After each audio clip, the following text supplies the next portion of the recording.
وفي حد أنا بيعملها. اليوم بالقاهرة مع أحلى فنان حبيبتي بالعالم، حبيبتي حبيب حبيبتي قلبي علاء مرسي. يا بدي أشوف شو حبيبتي بده يقول إنسان. لبنان آه. وللشعب اللبناني ولمجلتي الموقع دوت نت.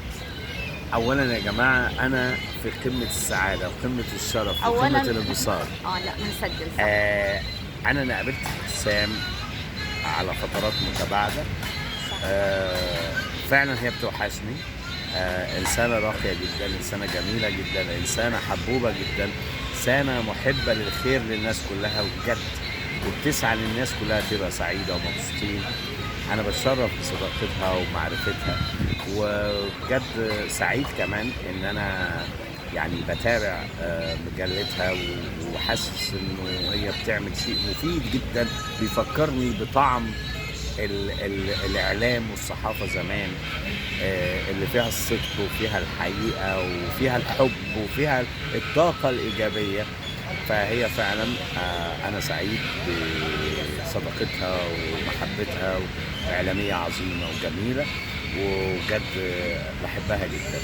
ده الشق التاني بحبها بقى عشان هي كمان من لبنان.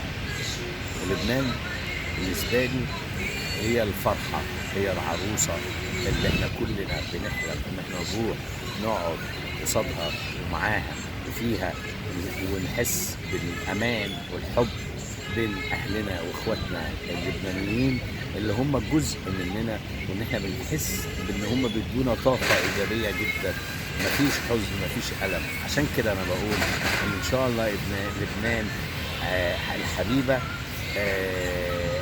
هتكون احسن من الاول، وعندي امل كبير ليها، وهتكون احسن من الاول بمحبين لبنان. وكل محب لبنان هيبقى فعلا لبنان عروس العالم. الله يحفظ لبنان ويحفظ اخواتنا اللبنانيين، ودايما احنا معاكم وانتم معانا، وربنا ان شاء الله ما يفرقنا عن بعض ابدا. علاء مرسي.